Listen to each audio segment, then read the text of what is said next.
G만 필리핀 미션 365 김영권 선교사입니다. 오늘은 동네 옆집 아저씨 같이 푸근하고 그런 인상을 가지신 우리 선교사님 한 분 모셨습니다. 민다나오에서 24년 동안 선교사로서 무슬림 지역에서 선교사역을 하시고 또 자립 선교사로서 또 자립 튼튼하게 뿌리를 내리신 우리 상영규 선교사님 이 자리에 모셨습니다. 선교사님 반갑습니다. 반갑습니다.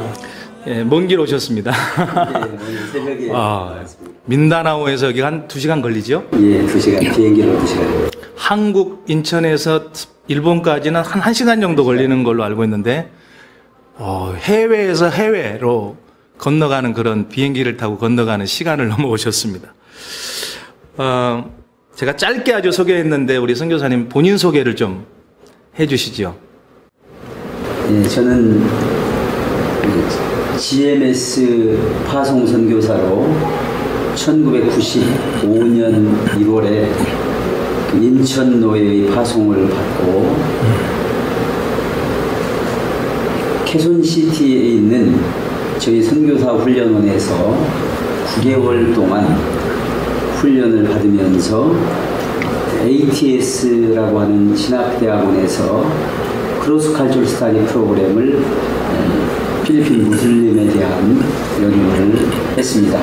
1년 동안 공부를 하고 96년도 6월에 민다나오 땅으로 내려가서 지금까지 사역을 감당하고 있습니다.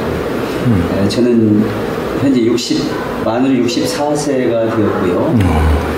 그리고 제 아내와 두 자녀가 있는데 아들, 딸 다 결혼해서 그 손주를 4명을 매일 아침 축하드립니다. 저희 집에 와서 된장국에 밥을 말아먹는 손주의 모습을 바라보며 행복한 생활을 하고 있습니다. 손주들도 그럼 자녀들도 지금 같은 민다나오 지역에서? 네, 아들만 거기서 같이 살면서 네네.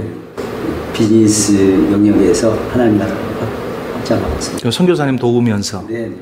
저의 가장 든든한 후원자. 그렇습니다. 예, 자녀가 함께 부모님과 더불어서 선교 또 사역 그 분야에서 대를 이어간다고 하는 것이 얼마나 저도 그러고 싶습니다. 그런 선교사님들을 보면 참 부럽고요. 네, 간단하게 본인 소개해 주셨는데요. 작년에 우리 2018년도에 우리 상영규 선교사님께서 연세대학이죠? 예, 2017년. 17년도입니까? 벌써 세월이 이렇게 지났습니다. 연세대학교에서 수여하는 언더우드상을 수상하셨어요. 제가 알기로 이 언더우드상은 우리 한인 선교사계의 노벨상이라고 해야 될까요? 어떤 공로를 인정받아서 이 상을 수상하게 됐는지 좀 소개 부탁드립니다. 우선 언더우드 선교사님의 생애를 제가 수상시에 3박 4일 동안 거기에 연세대에 머물면서 쭉 보게 되니까 세브란스 병원을 세우는데도 세브란스라고 하는 사업하는 그 집사님으로부터 당시에 10만 달러를 후원받아가지고 병원도 설립하셨고 또 연세대학도 안식년 동안의 후원을 받아가지고 설립을 하셨고 그리고 알렌이 세운 의과대학에서 그렇죠. 물리와 화학을 가르쳤던 교육 선교사도 하셨고 또 그래서 교육의청은 안 했는가 봤더니 또 교회도 21군데를 개척을 했더라고요. 그래서 그 전인적인 또 통전적인 선교 사역을 하셨더라는 점을 제가 배우게 되었고 거기에 저와 함께 3분의 선교사님이 같이 수상하게 되었는데 전부 보면 교육 선교, 교회 개척 선교, 의료 선교, NGO 선교까지를 함께 종합적으로 감당하고 있는 선교사님들이었습니다. 저도 교회 개척 면에서는 한 30여 개, 그리고 현지인들의 교회를 도와준 경우가 32여 개. 네. 그리고 우리 신학교를 졸업한 분들과 일반 대학을 졸업한 사람들을 선교사로 저희가 훈련을 해서 제3세계로 56명을 내보내게 되었고요. 네네. 그 현지인들을. 그리고 더 나아가서 무료 진료, 바자워라고 하는 가장 그 필리핀에서 열악한 무슬림 종족인데 이들에게 무료 진료를 해가지고 의료 사역을 감당을 했고, 또 마지막에는 하나님께서 저희 동료 선교사님을 통해서 거기에 천국 기독병원 헤븐리 블레싱이라고 하는 그 메디칼 클리닉을 세우게 돼가지고 그런 그 부분들이 아마 그 좋게 여겨져서 다른 것 같습니다. 그러니까 온도우드 선교사님이 한국에 오셔서 하셨던 그런 다양한 종류의 선교 사역, 예. 그러한 또 선교 사역을 뒤이어서 하시는 한국 선교사님들 중에 그 업적을 인정받으신 그런 케이스군요. 그죠? 네. 제가 처음 알았습니다. 저는 그런 상을 받지를 못해서 오늘 우리 선교사님 통해서 처음 듣습니다. 한 분야가 아닌 다양한 분야에서 네, 그런 업적들을 가지고 계셨군요. 선교사님 어떻게 민다나오 선교를 결심하시게 되셨어요? 저희가 생각할 때 필리핀에서도 또 어려운 지역이라고 알고 있습니다. 예, 그때만 해도 제가 AT에서 공부할 때 당시에 그 마긴다나오라고 하는 네. 150만 명 정도 되는 무슬림 사역을 주 타켓을 놓고 연구하고 발표하고 하니까 이 친구들이 현지 파스터들이 파스터상 거기 가면 큰일 난다고 당신 납치되고 외국이니까 가지 말라고 그러는데 하나님께서 나를 부르셨으면 내가 마닐라에 있어도 위험할 수 있고 다바오에 민다나오에 가도 하나님이 함께 하시면은 나를 지켜주실 것이다. 아멘. 그래서 생명을 정말 조금 더 귀한 것에 여기지 아니하고 민다나오 600만 무슬림을 기도하면서 내려가게 되었습니다.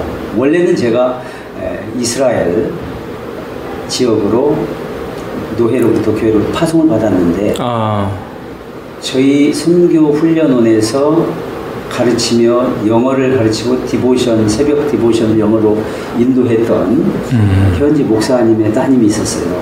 지금 사모님이 돼서 민다나오 목회를 잘하고 있는데 이분이 결혼하게 돼가지고 그때 제가 41살이었어요. 네.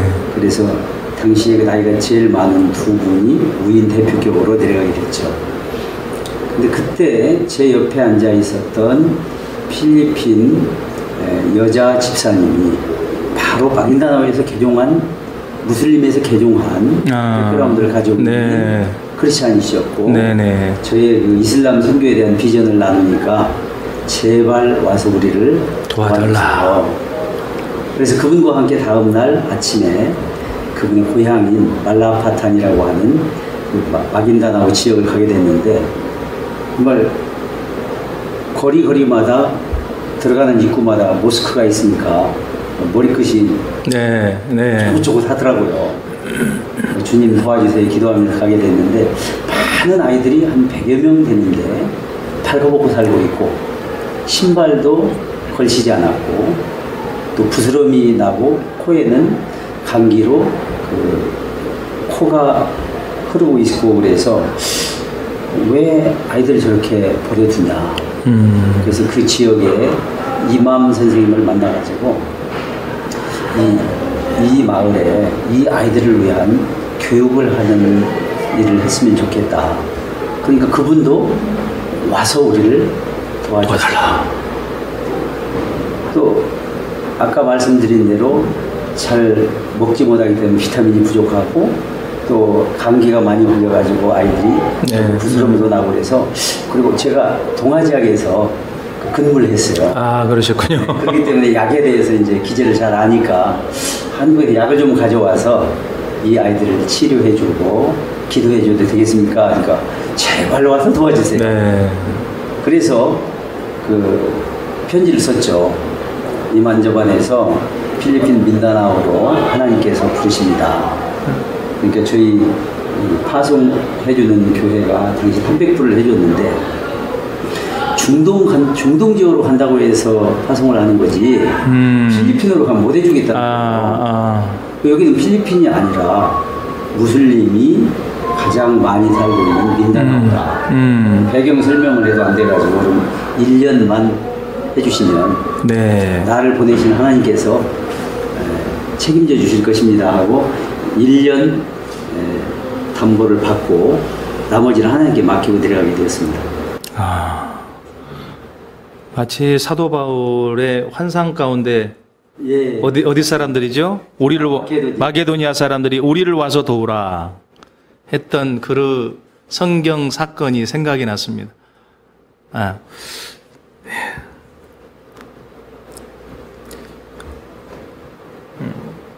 필리핀에서 자립선교하면 우리 상영규 선교사님 이렇게 필리핀에서 또 상영규 선교사님 하면 자립선교 이렇게 떠올리게 됩니다.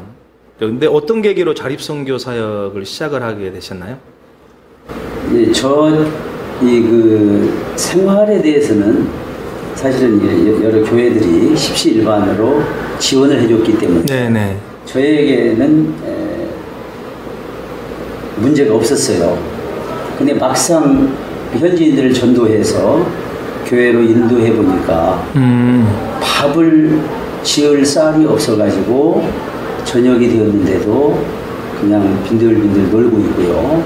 또 남자들도 일거리가 없어가지고 그냥 놀고 있고 쉬고 있고 그래서 기도하면서 주님 저들에게는 어떻게 도와야 좀 효율적으로 도울 수 있겠습니까?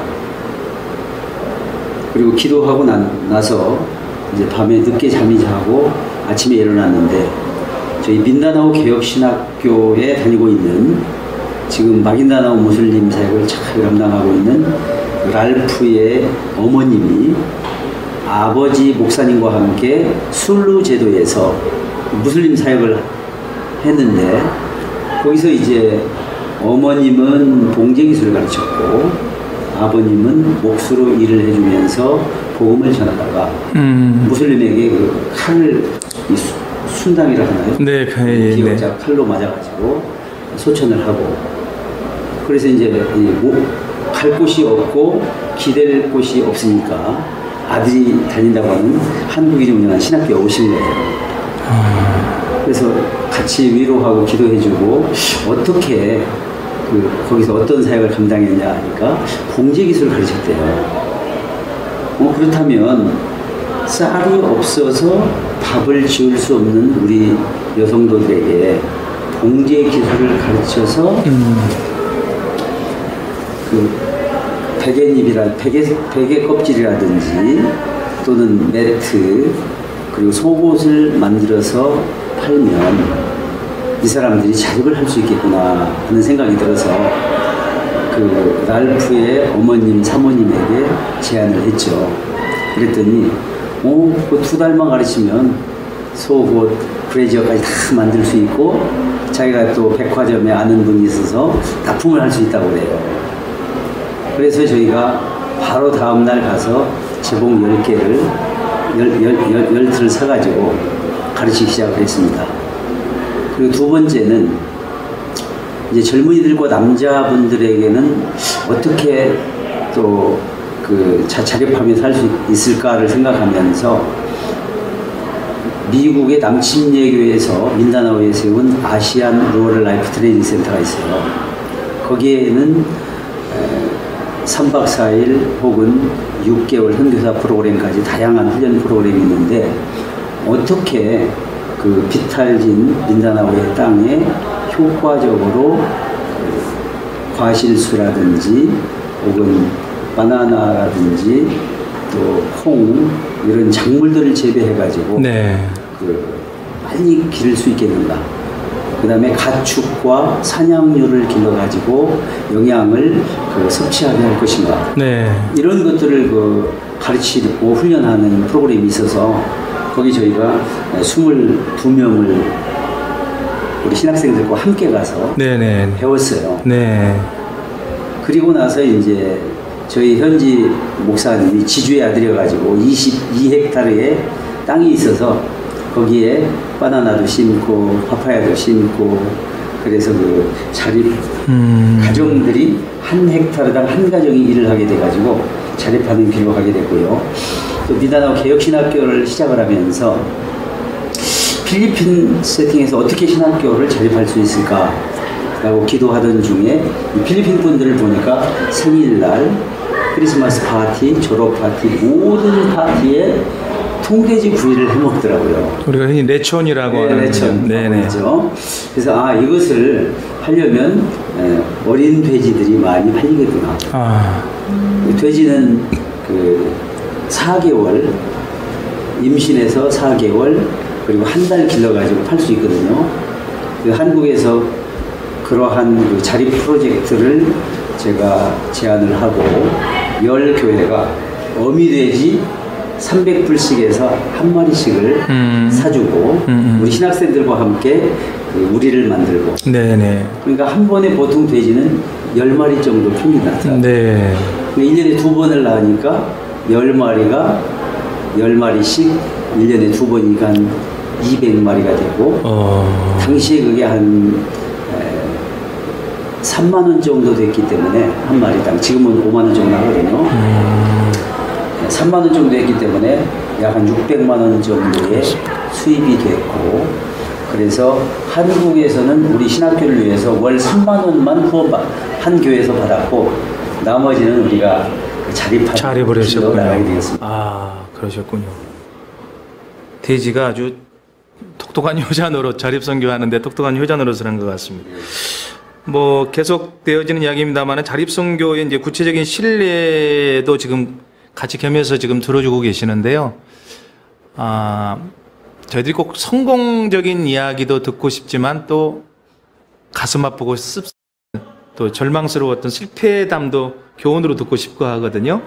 한번 대표적인 사례가 있으면 잘 되었던 거 그리고 정말 이거는 너무 가슴 아팠다 또 후회가 됐던 거인지 그런 사례가 있으면 한번 말씀해 주시죠. 또 잘 되었던 사례 하나는 이제 전라남도 보성군에 있는 리단의 그 예당교회에서 사실은 그 산족의 교회들을 11개를 세워주셨어요.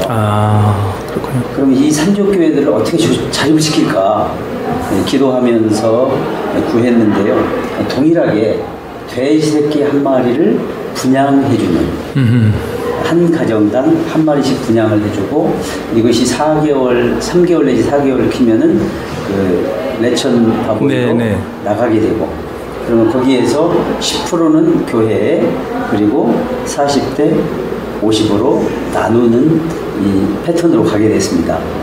정확하게 뭐 40은 그럼 10%는 11조로 교회로 가고 드리고 40%는 다시 리턴을 하고 세이브하기 위해서 50%는 본인 수익으로 가게 하는 그렇게 해서 이 돼지가 늘어나게 됐고 또 이제 카우뱅크로 해서 소는 1년 가면 딱 판매를 하더라고요. 그래서 1년마다 판매를 해가지고 그것도 약 한 거의 더블 정도의 이윤을 내기 때문에 그 이윤도 역시 4대 역으로 동일하게 11조 제하고 그러니까 교회가 자립하게 되고 가정이 자립하게 되고 그렇습니다. 소 같은 경우는 자녀 대학까지도 보냈는데 문제가 없게 됐어요. 그 뿔 달린 검은 소 말씀하시는 거죠? 물소? 까라바오인가요? 까라바오. 그래서 그 현지 교회와 그 가정들의 자립을 유도하는 데 굉장히 그 좋은 역할을 해줬고요. 물론 거기에는 그 현지 목사님과 사모님이 굉장히 덕도 있지만은 영성도 있고 권위가 있어서 성도들이 말을 잘 들어줬기 때문에 성공한 사례라고 볼 수 있어요. 그런데 아까 말씀하신 그 실패한 경우는 다바오시에서 그 개척된 교회에서 그런 식으로 동일하게 했는데 이 도시에 사는 사람은 얼마나 사람이 약은지 몰라요. 그래서 아기가 아프다거나 약값이 필요하다거나 아니면 학교를 지금 수업료를 못 내서 그렇게 되면은 팔아먹고 그러고 이제 병들어 죽었다는 거예요. 네. 그래서 거기서는 거의 뭐 하나도 건지지 못한 그런 사례가 있고, 또 이제 바자흐 무슬림에서 개종한 사람들에게 저희가 그 한국에서 헌 의류하고 그 다음에 헌 신발들을 이렇게 그 포대로 해서 한 포대에 얼마씩 판매를 하는데, 그것을 이제 한국인 집사님에게 말씀드려가지고 저희가 구입을 해서 이것을 매일 가지고 나가 장사를 하고 하루 20페소씩, 많지 않은 돈이거든요. 500원, 당시에 한 420원 정도니까 그것을 좀 리턴을 해서 리턴 계획을 세워가지고 해줬는데, 처음에 2주는 잘하더라고요. 네네네. 근데 이 바자흐 무슬림은 이따가 더 말씀드리겠습니다만은 훈련이 되지 않은 이렇게 그 구걸해서 벌어먹고 살아온 사람들이기 때문에 자기 의지가 약했고, 그래서 2주 이후부터는 거의 그 리턴이 없어가지고 13% 정도만 리턴을 받고 나머지는 네. 전부 그 리턴하지 못하는 그런 결과도 가져왔었습니다. 저도 좀 해봤는데 우리 저기 철거민 공동체 사역지에서 쌀이쌀이도 좀 해보고 예 비슷한 물건 예 이거 팔아보기도 해서 같은 비슷한 저희는 더 수익을 더 줬어요 사실은. 그런데 이 우땅 때문에 그거 받아내지도 못하고 우땅 문제가 심각하더라고요. 외상으로 줬는데 다시 리턴되지 못하는 그런 상황도 많았던 걸 봅니다. 예, 돼지 이야기가 나왔는데 돼지 저도 많이 이야기 들었습니다. 돼지 가보니까 나중에 가봤더니 돼지가 한 마리도 없어서 어디 있느냐 그랬더니 I don't know 모른다 그러고 근데 다 잡아먹었고 써버리고. 한 180여 마리를 분양했던 선교사님을 만나뵀는데 네. 거의 뭐 10마리 정도만 건지고 못 건졌다는 얘기도 들었습니다. 네. 근데 이게 성공과 실패의 어떤 가장 중요한 부분, 예, 그게 뭐라고 선교사님은 생각하세요? 그게 저는 첫 번째는요, 교육과 훈련이 없이 그러한 그 돼지라든지 아니면 닭이라든지 송아지라든지 이런 것들이 주어지면 이분들의 그 자립 의식이 없기 때문에 거의 그 실패할 확률이 높다고 봅니다. 네, 네. 그래서 기본적인 즉 수입과 지출을 나누어서 기재할 수 있는 그런 훈련, 그리고 어떻게 기르면은 효과적일까. 제가 그것을 그 라오스에 가서 가나안 농고등학교를 하시는 김진수 선교사님이 네. 7천여 마리를 기르고 그 돼지 분뇨를 가지고 불애옥장을 심어서 걸른 다음에 두 번째 호수, 세 번째 호수에서는 10만 마리의 그 메기를 길러가지고 그 연간 10만 달러 이상을 내고 있고, 그리고 매월 10가정씩을 지역 그 이장이나 면장들의 추천을 받아서 그 돼지 기르는 법, 저는 이분이 그래서 그 건국대학교 졸업이라고 해서 농대 나오신 줄 알았어요. 네네. 근데 상대를 나오신 분이 하나님께 기도하면서 기르는 법, 그리고 돼지 사료를 만드는 것을 현지화해가지고 아주 그 효과적으로 기르고, 그 다음에 10명씩 매월 3박 4일 동안 훈련을 해서 돼지를 5마리씩 분양해줘가지고 이분들이 가서 자립해 나가는 구조로 그 훌륭하게 자라고 있는 모습을 보았어요. 그래서 반드시 훈련이 전제되어야 되고, 두 번째는 그것을 한 교회에서 시작을 했으면 그 교회의 목사님이나 장로님이 그런 의식을 가지고, 자립의식을 가지고 성도들을 관리를 좀 해줄 수 있는 사람이 있어야만 실패할 확률을 줄일 수 있다고 생각합니다. 네, 그렇습니다. 거기에서 혹시 이제 선교사님의 역할, 네. 네네. 그럼 어떤 부분에서 제일 중요하다고 생각할까요? 여기 이제 선교사님들이 대부분 이제 시청하시는 방송인데, 선교사님이 그 중간에서 어떤 역할을 해줘야 가장 이게 성공할 수 있다고 생각하세요? 저는 이제 우리 선교사님들은 축복의 통로라고 생각을 합니다. 그래서 이것이 내 것이 아니고 하나님의 것이고 하나님의 것을 심부름하는 것뿐이다. 그래서 그 일반적으로 이 필리핀 사람들을 보면 제3세계 사람들은 선교사는 돈이 달러 박스다라고 생각을 하더라고요. 그래서 언제든지 요구만 하면 나온다라고 생각을 하는데 그것이 아니라 하나님께 구해서 하나님께서 응답하셔가지고 한국 교회를 통해서 온 것이고 이것은 내 돈이 아니라 하나님의 것이다. 하나님의 소유권을 분명하게 인지하도록 해주고요. 그 두 번째는 이들을 기르시는 분이 우리는 먹이를 주고 하지만은 자라게 하시는 분은 하나님이시라고 하는 것을 하나님 주권 사상을 철저하게 그 선교사가 교육해야 되고요. 두 번째는 아까 말씀드린 대로 기본적인 회개하는 방법과 그리고 돼지를 양육하는 방법 그리고 세 번째는 현지인 지도자 목사님이나 그 교회를 담임하는 목사님이나 장로님 중에 그 지도력이 있어가지고 그것을 관리할 수 있는 분이 있을 때 저는 성공할 확률이 높다라고 생각을 합니다. 예, 몇 가지들을 좀 말씀해 주셨는데 어쨌든 선교사는 일단 자기의 소욕을 버려야 되는 것이 가장 중요한 것 같다는 그런 말씀으로 제가 받았고 중간에 또 거기 현지인 관리자가 있어서 그 거기 선교에 같이 참여하는 현지인들을 관리해주는 선교사님을 도와서 자리 의지가 있는 사람, 네, 그리고 훈련되어진 또 그 참여자들이 필요하다 그런 말씀으로 제가 이해했습니다. 무슬림 지역 되게 어렵다. 그리고 이미 종교 자체가 다르고 또 우리 특별히 크리스찬들에 대해서 더 적대적 감정을 갖고 있는 종교 단체가 무슬림들인데 그 지역에서도 어떻게 이게 자립 선교가 가능했는지 참 궁금합니다.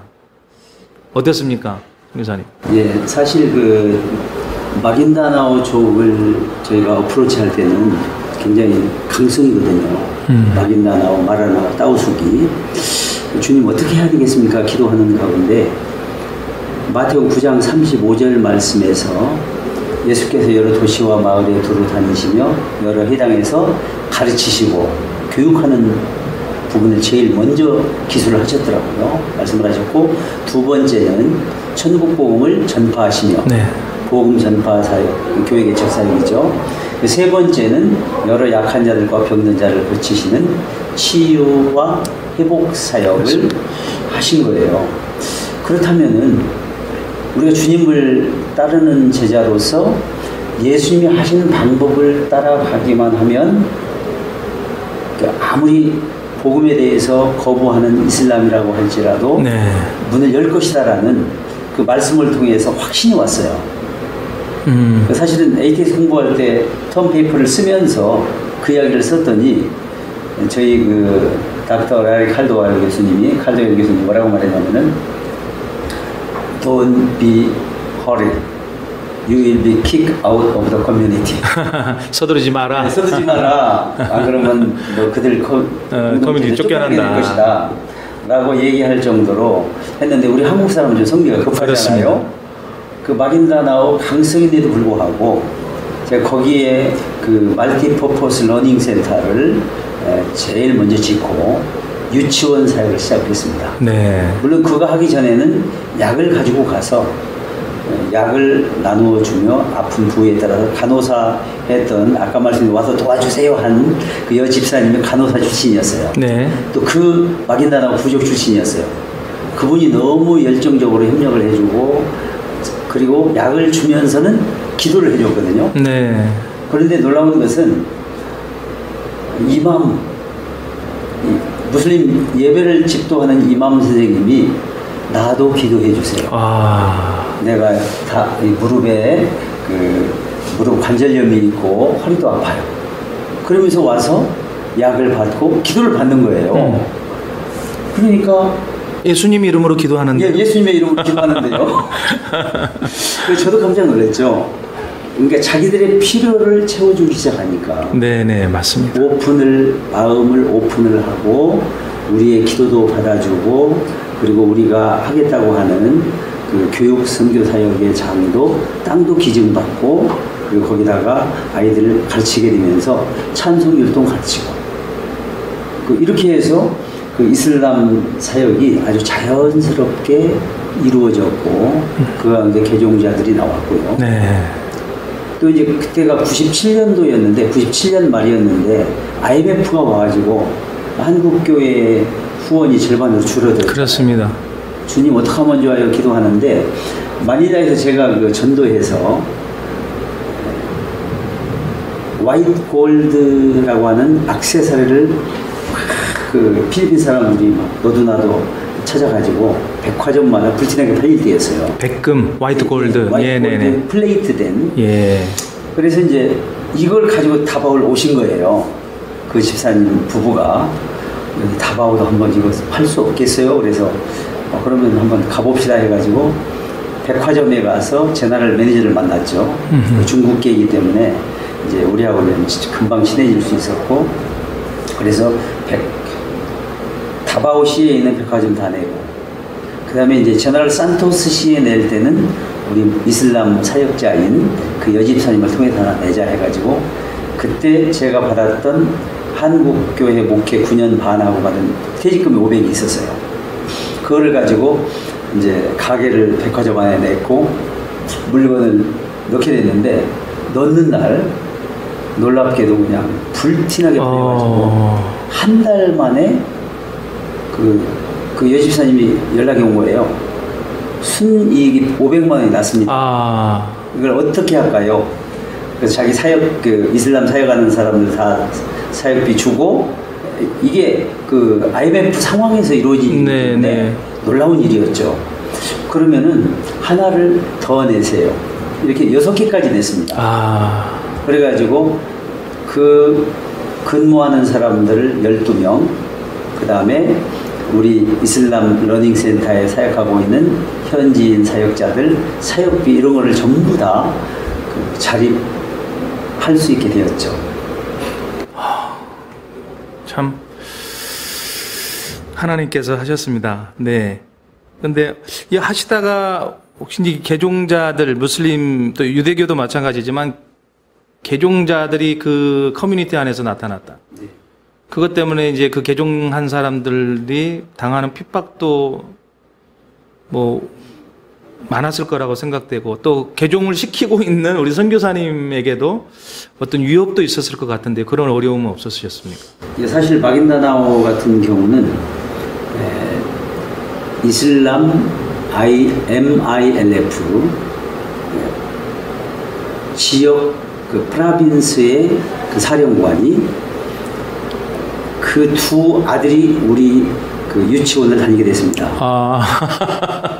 그리고 아내는 그 문명태치 교육반에서 오후에 또 공부를 하게 됐어요. 네. 그래서 그분을 이제 저희가 초청을 했죠. 졸업식에 와서 축사를 해주시오. 그러면서 이제 가까워지게 됐고 그분의 그 사령관 사무실에 현지인 목사님과 찾아가게 됐는데 당신이 무슨 목적으로 여기를 왔어요? 하고 묻더라고요. 그 순간 이제 성령님께 지혜를 구하는데 우리 한국이 당신들처럼 이렇게 어렵고 힘들고 아이들이 공부 못할 때 선교사님들이 와서 학교도 지어주고 병원도 지어주고 그 교회도 지어가지고 오늘날 우리 한국이 이렇게 복을 받았다. 그 받은 복을 나누기 위해서 여기 온 것이다. 그러니까 이번이 이제 마음이 좀 녹아지고 제가 그 한국 이슬람 연구소 전재욱 박사님이 운영하시던 이슬람 연구소에 또 6개월 동안을 이슬람을 공부를 했어요. 네. 그래서 코란에서 인정하고 있는 24명의 선지자들을 네. 우리 성경에서도 인정하고 있다. 그렇죠. 그러면서 아브라함의 그 서자인 이스마엘의 12아들이 그 아랍 민족의 조상이 됐다. 그렇죠. 그러니까 이슬람하고 우리 기독교하고는 이삭의 자녀하고는 형제다. 형제다. 네. 그러면서 이제 내 잃어버렸던 형제를 만났다고 그 안아주고 이렇게 하니까 이분이 이제 완전히 마음이 녹아지게 돼요. 당신이 자기 주에서 사역하는 한 안전은 보장하겠습니다. 야. 그래서 이제 그분은 무선 통신을 모든 무선을 다 듣기 때문에 부족들 가운데 그 굉장히 호전적인 블란이라고 하는 부족이 있어요. 네. 여기에 그 반다이시라고 하는 반다이 단체에 있는 사람들이 당신을 납치하려고 한다. 그러니까 이번 주에는 오지 마세요. 네. 가지 않은 경우도 있었고요. 또 이제 바자오 무슬림이 다바오 안에 가장 그 이슬람으로서 정체성이 약해가지고 거기는 정말 무조건 의료 사역하고 그 다음에 무료 피딩하고 그리고 아이들 사역에도 교회 사역 바로 들어가거든요. 7군데 지금 저희 사역자들 통해서 이루어지고 있는데 여기에서도 이제 따우숙 이슬람 지도자가 그 이슬람을 개종한다고 해가지고 저희 현지인 사역자하고를 목숨을 위협한 적이 있었어요.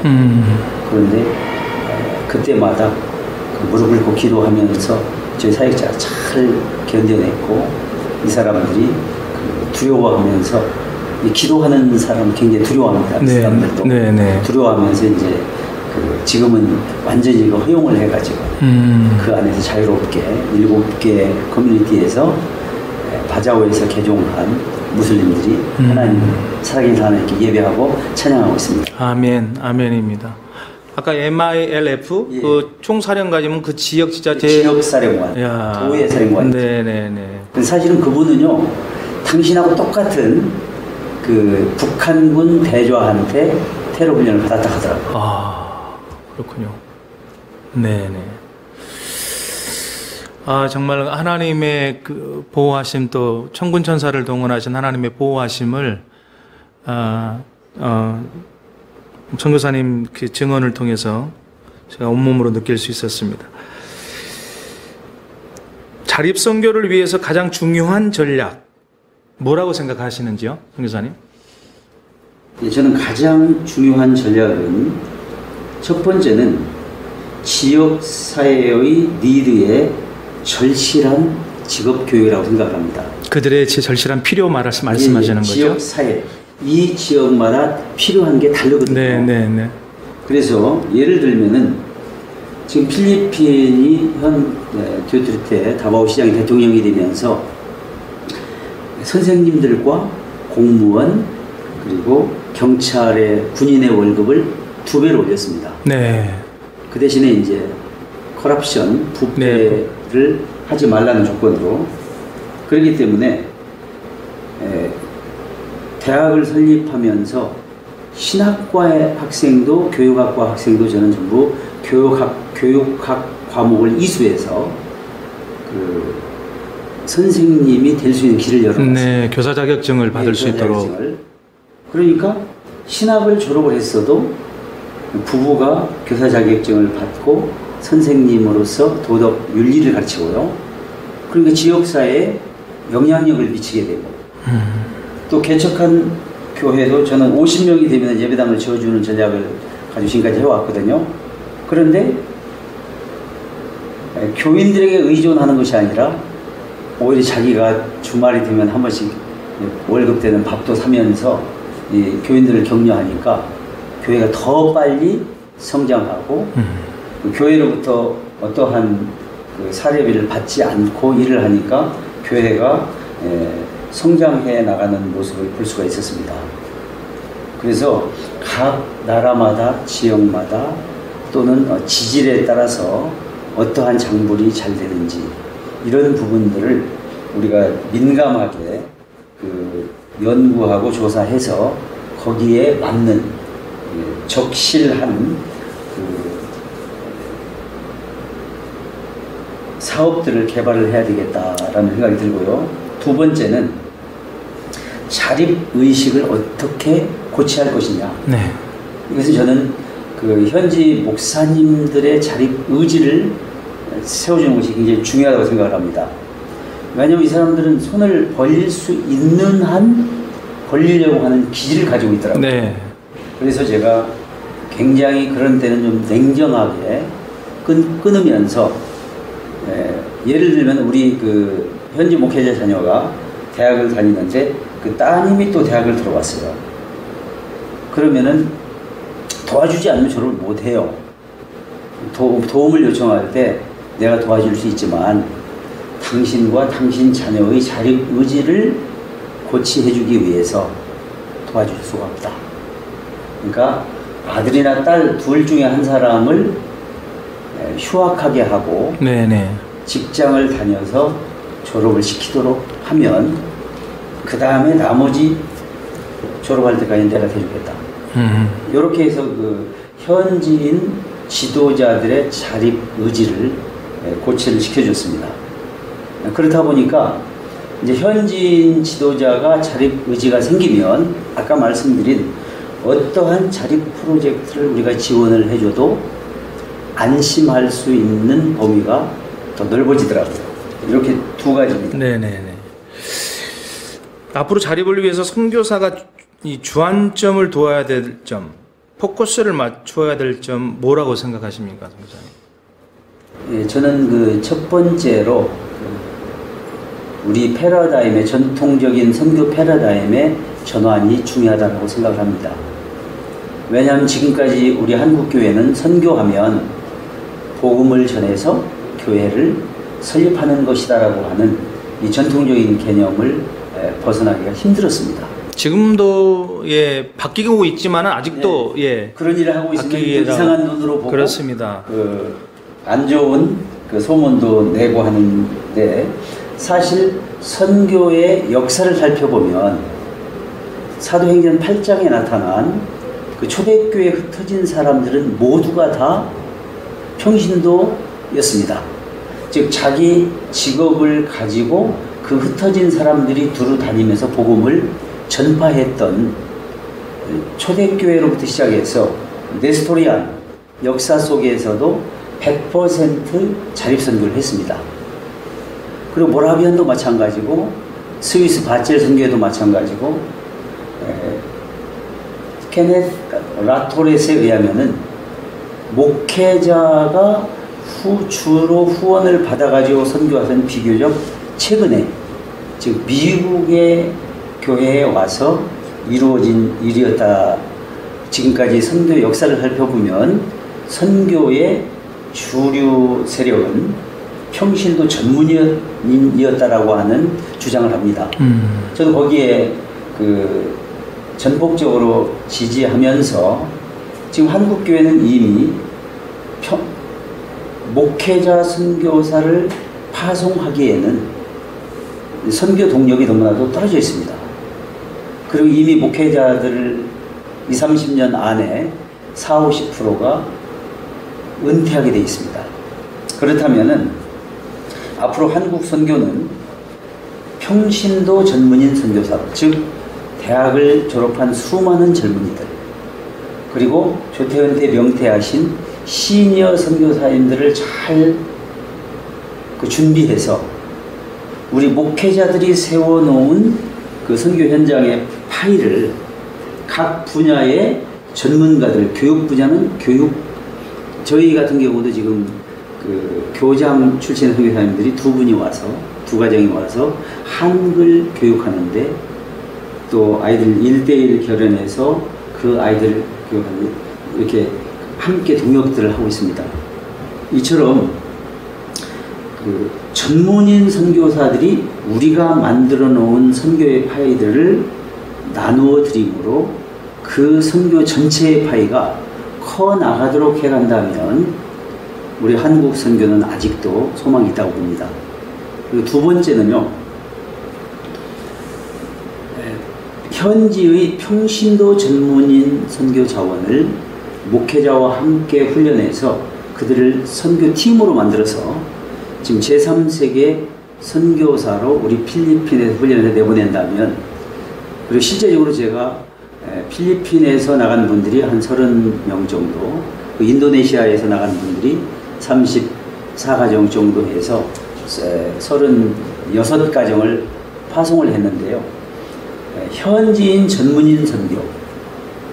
그래서 이들이 가지고 있는 캄보디아라든지 베트남, 파키스탄, 그리고 인도네시아, 파푸아, 그리고 필리핀의 이슬람 지역에 영어 교사하고 유치원 교사로 제일 많이 활동을 했습니다. 그리고 또 필요한 분들은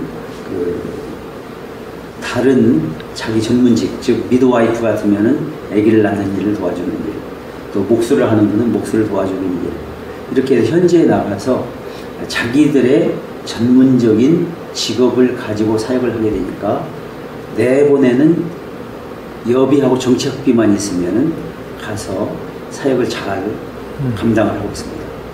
그래서 현지인들도 전문인과 목회자를 팀으로 훈련해서 내보내는 사역으로 주안점을 두었으면 좋을 것 같습니다. 근데 이 한편으로는 이제 우려하시는 분들도 계세요. 예. 여기 뭐 인터뷰 방송에서 저희가 깊이 다룰 수는 없고, 뭐 다음 주에 또 자립선교 세미나가 있다 그러니까 이제 그 시간 동안 또 그런 부분들은 함께 질의응답을 통해서 다뤄질 수 있다고 생각하지만, 그래도 잠깐 한번 이 부분은 중요하니까 한번 질문을 드리고 싶은 것은, 저도 사실은 딜레마입니다. 고민이 되는 부분이 뭐냐면, 선교사가, 저는 목사잖아요. 그렇죠. 또 우리 현지인 파스토리 있고 목회자가 있는데, 목회자는 목회에 일념을 해야 된다. 우리 전통적으로도 한국에 있는 우리 할아버지 세대, 1세대, 2세대 우리 목사님들은 정말 뒤주에 쌀이 없어도 오직 그 성도를 돌보고, 마치 사도들이 기도와 말씀 전하는 일에 전념하겠다고 하고 나머지 일들은 평신도들에게 위임하셨던 것처럼 그러한 것에 올인하는. 근데 이제 지금 필리핀의 현지 목회자들 같은 경우도 생활이 어렵고 자녀 교육이 어렵다 보니까 투잡을 하는 경우가 자연스럽게, 투잡들이죠, 많이. 네네, 그렇게 되어 있는 경우들인데, 그러다 보니 목회에 전념할 수 없으니 오히려 영적으로 그 현지 평신도들, 이렇게 교우들을 돌보지 못해서, 영적으로 케어하지 못해서 오히려 그 시너지가 더 떨어지지 않느냐. 차라리 열심히 그 기도와 또 말씀 전하는 일을, 또 이러한 일에 전념하면서 성도들을 케어해서 성도들로 하여금 교회에 11조를 하게 하고 성금을 하게 해서, 그렇게 해서 목회자의 생활비를 해결하고 경제적인 문제를 해결하면 그렇게 되어야 되지 않느냐 하고 주장하시는, 또 원칙을 또 고수하시는 많은 또 목사님들도 계시고 선교사님들도 계시고, 그래서 자립선교의 어떤 딜레마, 위험성, 또 이제 걱정하시는 분도 계시거든요. 그렇죠. 우리 어떻게 생각하세요? 저도 그런 분들에 대해서. 전적으로 네네. 정말 목회에 전념하고 교회가 부흥되고 거기서 나오는 10의 1조와 헌금으로 목회자 사례비와 자녀 교육비를 충분하게 의수의 생활비를 지급을 하고, 그 다음에 선교 사역을 감당한다면 그보다 더 좋은 것은 없죠. 네. 그런데 현실적으로 한국도 마찬가지고 이 제3세계는 더더욱 교회의 헌금만으로 자립하는 자립률이 굉장히 의외로 낮다는 거죠. 이것을 우리가 잃어버리면 안 될 것 같아요. 그렇다면은 우리 초대 선교의 가장 모델을 보여준 사도 바울을 보면 목회자가 아니라 교회의 여러 교회들의 다니면서 그 순회 선교회에서 세운 교회들의 감독자로서 사역을 했지 목회하는 것이 아니었더라고요. 그럼 우리 한국에 오셨던 초대 선교사님들은 어땠을까요? 그 아담스 선교사님이라든지 순천에 있는 그 이뇨한 선교사님의 할아버지 선교사님이라든지 보면은 보통 100 20개에서 200여 개의 교회들을 순회하며 돌보는 순회 선교사, 그 여러 교회들의 감독자이지 네네. 목회자가 아니었다는 네, 것을 발견했습니다. 그래서 우리 선교사가 너무 전통적인 목회 선교만을, 물론 우리가 알고 있는 것이 경험한 게 그게 전부였기 때문에 그걸 주장할 수는 있지만 그래 이미 성경에 나타나고 있는 그런 모델들, 신뢰들을 무시해서는 아니 된다고 생각합니다. 즉 나하고 다른 방향을 추구한다고 해서 그것이 틀린 것은 성경이 그렇게 인정하고 있으면 우리도 인정하는 것이 진정한 그 겸손한 모습이 아닐까라는 생각이 들어요. 그래서 전통적인 목회를 하는 부분도 인정을 하고, 그리고 자립선교를 위해서 정말 발버둥 치는, 앞으로 저는 한국교회가 점점 어려워지면 어려워졌지, 선교사가 선교하기에, 목회자 선교 풀 서포팅 하기에 힘들어진 시대가 이미 왔다고 봅니다. 네. 그렇다면은, 그래서 저희 그 GMS 선교사 후생들에게도 훈련하면서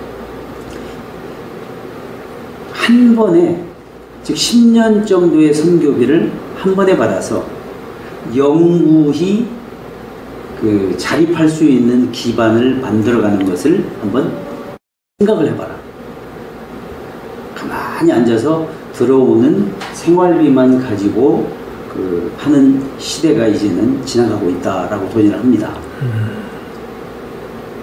그래서 이 두 가지를 다 상호 인정해 줄 수 있다면 앞으로 이 분야에서, 자립 분야에서 그쪽에 관심이 있는 분들이 열심히 머리를 맞대고 하나님 주신 지혜를 가지고 전략들을 개발해 나가고, 또 목회적인 측면에서는 그 제자 훈련을 이렇게 했더니, 전도 훈련을 이렇게 했더니 이렇게 효과적이었더라. 그래서 우리 교회가 지금 이렇게 부흥해가지고 자기들이 지금 선교하고 있고, 앞으로 내가 은퇴를 해도 여기서 다 먹여 살려준다고 한다. 이런 간증들이 나올 수 있기를 좀 바랍니다. 아멘.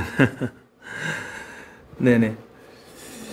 그럼에도 불구하고 이제 한 가지 더 이제 질문을 드리고 싶은 것은, 이 자립선교는 어쨌든 그 재정, 돈의 문제와 직결되어 있지 않습니까? 예. 그렇기 때문에 이제 선교사님들이 이 일을 하는 가운데에 유혹 같은 것도 받을 수 있을 것 같아요. 그래서 정말 건강하게 이 자립선교가 하나님이 기뻐하는 복음적 자립선교가 되기 위해서 우리 선교사들이 어떻게 보면 시험이면 유혹이고 유혹이고 시험이면 시험인데 넘어서야 될 어떤 그게 있을 것 같습니다. 지금 24년 동안을 이렇게 사역을 해 오시면서 어떤 부분을 우리가 정말 조심해야 되고, 그래야 하나님이 정말 이 사역에 정말 축복해 주실 수 있을까? 선교사님의 어떤 저는 경험 속에서 한번. 사역비가 적게 들어오든 많이 들어오든, 또 자립 프로젝트를 통해서 수입금이 많아지든 적어지든 저희 가정의 생활비는 항상 통계를 했습니다. 얼마로. 그래서 이걸 이제 재정에 있어서의 클로스드 시스템이라고 해요. 얼마로 생활을 하고, 그 다음에 나머지는 선교의 현장으로 흘러 넘치게 한다. 그리고 사역을 위해서 여기저기를 다니면서 사역하는데 사용을 한다. 이런 원칙을 정해놓고 하다 보니까 물론 저도 사람인지라 옷도 가방도 좀 더 좋은 걸 들고 싶지만 제 범위 내에서 넘어가지 않고, 지금도 작년에도 사실 12개국을 다니면서 강의를 했거든요. 그런데 한 번도 거의 국적기를 탄 적이 없고, 저가 항공을 타고 다니면서 어떻게 하면 더 싸게 할 수 있을까 인터넷으로 이렇게 하면서 다니게 되고, 그래서 언제라도 어떤 경우에라도 우리 가정을 위해서 쓰는 그 생활비는 딱 동결하고 네. 그 나머지는 주님의 재정으로서 흘러 넘치게 하는 원칙을 가지게 되면 네, 네. 그러면은 그 어떤 경우에도 유혹받지 않고 지속적으로 해 나갈 수 있도록 하늘 창고를 하나님께 주실 걸 네, 믿습니다. 네, 네. 아주 중요한 자립 선교에 성공할 수 있는 원칙을 정말 잘 말씀해 주신 것 같습니다. 3월 18일, 19일 다음 주죠. 다음 주 월요일, 화요일 1박 2일 지금 이 필리핀에서 자립 선교 세미나가 열리는 것으로 압니다. 또 여기 오시는 강사님들이 또 해외 또 한국에서 성공적으로 또 자립 선교를 해 가시는 선교사님들이 주 강사진으로 오는 것으로 제가 알고 있는데요. 한번 좀 더 자세하게 이 세미나의 취지 또 강사들에 대해서 좀 소개를 해주시면서 우리 전 세계에 있는 우리 선교사님들에게 좀 홍보해 주시죠. 홍보. 네. 제가 제일 못하는 게 홍보인데요. 네, 우선 그 자립선교 세미나를 기획하게 된 것은 어떻게 하면 그 현장에서 그 발버둥 치고 있고 힘들어 하시는 그 선교사님들을 도울 수 있을까? 그것은 그 구체적인 실예를 그 각 지역에서 이루어내신 분들이어야 한다. 강사님들이. 그 두 번째는 그걸 성경적으로 이론을 잘 펼쳐내실 수 있는 분이어야 한다. 그래서 사실 비즈선교 분야에서는 그 IBA 사무총장으로 계시는 송동호 목사님을 그 이론가로 제가 모셨고요. 나머지 분들은 각국에서 어쨌든 비즈니스 선교, 교육 선교, 또 각 그 교회개척 선교 분야에서 어떻게 또 학교 선교 이런 데서 자립 선교를 잘 해내고 있는가 이런 분들을 좀 꼽았어요. 물론 농업 선교 분야에 더 오실 분들이 있었는데 그분들이 바쁘셔가지고 못 오셨는데 이제 내년에는 이제 그분들까지 다 초청을 한번 하려고 합니다. 그래서 그 이론과 실제를 겸하고 그리고 전부 이번 그 세미나는 일반적으로 한국에서 목회자들이 돈을 가져와서 이렇게 하는 세미나가 일반적인 세미나였는데 네. 순수하게 100% 선교사님들에 의해서 네. 그 오신 선교사님들이 십시일반 한 기식을 다 네. 즐거이 감당하시면서 100% 우리 선교사들의 자립으로 이루어지는 네. 세미나가 되겠고요.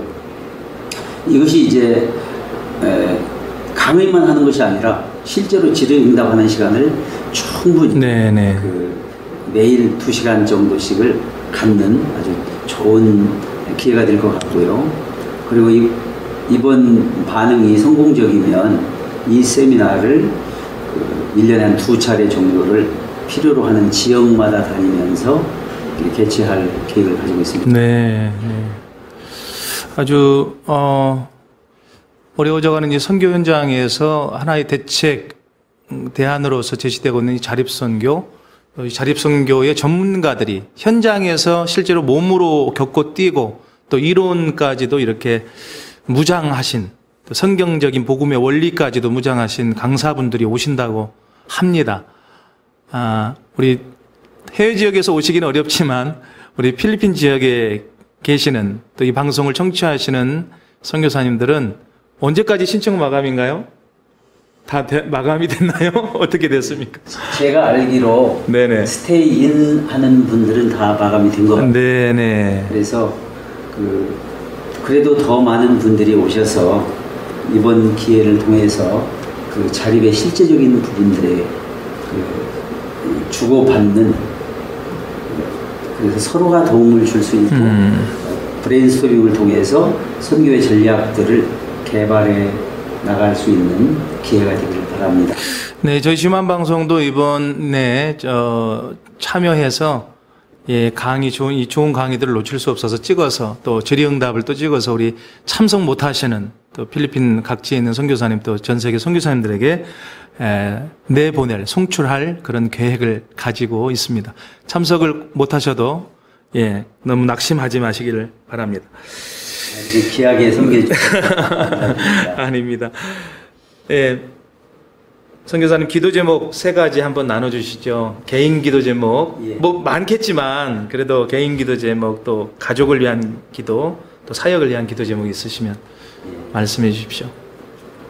이제 개인적으로는 저는 그 선교에 아무리 많은 열매와 업적을 나눈다 해도 하나님과의 그 친밀한 교제가 없으면 아무런 의미가 없다고 생각합니다. 아멘. 그래서 날마다의 삶이 새벽 일찍 일어나 한적한 곳으로 기도하셨던 우리 주님을 본받아서 하나님 아버지와 그 친밀한 영적인 교제가 더 깊어지기를 위해서 기도해 주시면 감사하겠습니다. 아멘.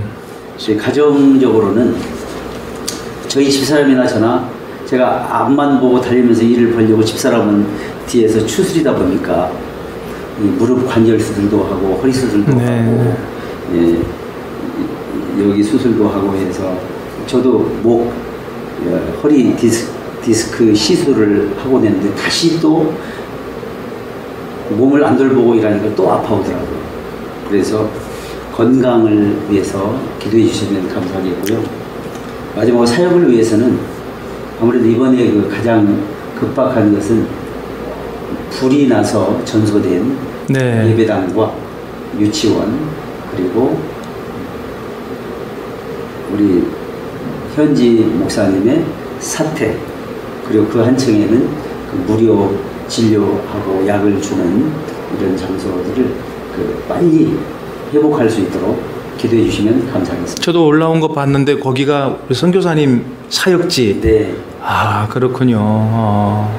뭐 화재 원인은 뭐 밝혀졌습니까? 어떻게? 예, 화재 원인은 그 배를 그 웰딩을 해가지고 고치다가 이게 이제 과부하돼서 줄을 타고 가서 네. 시작해서 바람이 부니까 그 집들이 이제 바다 위에 기둥만 세운 네. 니빠 하우스거든요. 그리고 수상가옥들. 이제 수상가옥에 그러니까 너무나 이제 빨리 그 불에 타버렸죠. 한 300여 가정의 그 이재민들이 네. 좀 빨리 네, 집을 네. 좀 다 짓고 정착할 수 있도록 기도해 주시면 감사하겠습니다. 네네.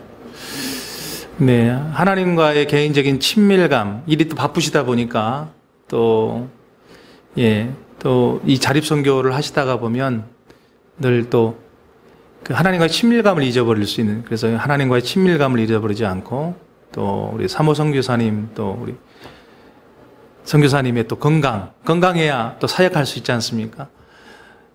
또 이번에 수상가옥, 또 선교현지 또 불탔는데 300여 명의 또 그런 이재민이 또 발생한, 거기에 빨리 복구가 될 수 있도록, 또 후원이 되어질 수 있도록 이 방송을 청취하시는 우리 뭐 선교사님들, 또 우리 크리스찬 여러분들의 기도가 또 후원이 있기를 간절히 바라봅니다. 자립선교 참 말처럼 쉬운 일이 아니라고 생각합니다. 네, 유혹도 많고요.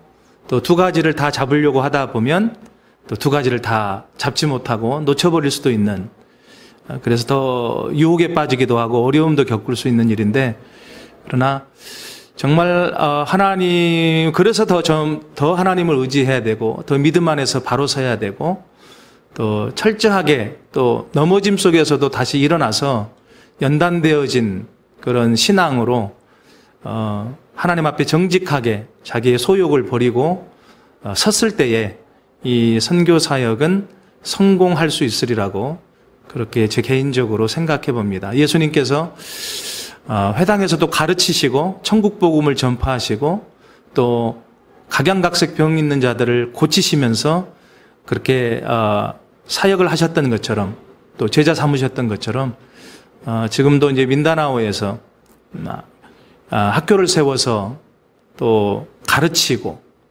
또 병원을 세워서 그들의 또 병을 치료하고, 또 기도를 통해서도 그들의 병을 또 치유하고, 천국 복음을 전파하고 계시는, 또 그들에게 또 먹을 것을 나눠줌으로 또 육적인 구원의 문제도 또 해결해 가고 계시는 우리 자랑스러운 우리 언더우드상을 수상하신 우리 필리핀의 선교사님, 우리 상영규 선교사님 모시고 우리 또 이렇게 귀한 인터뷰 미션 365를 진행했습니다.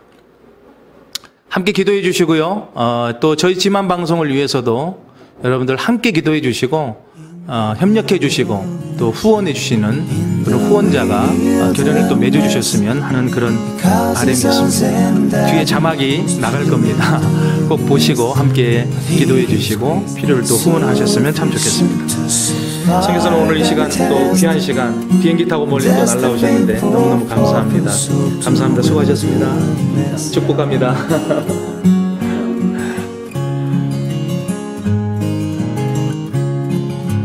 광야에서 우리 모두 헤매고 있고 광야에서 우리는 너무 슬피 울었지. 어둠 같은 이곳 모두 버려진 땅에 광야 같은 세상을 우린 걸어야 하네. In the wilderness, in the wilderness, because his sons and daughters to the wilderness, but he gives grace sufficient to survive any test. And that's the painful purpose of the wilderness.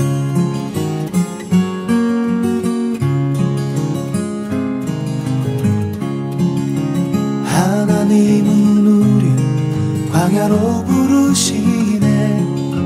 어떠한 시험에도 이길 힘을 주시네. 충만한 그네 그곳 그분과 있네. 광야 같은 세상을 우린 걸어야 하네.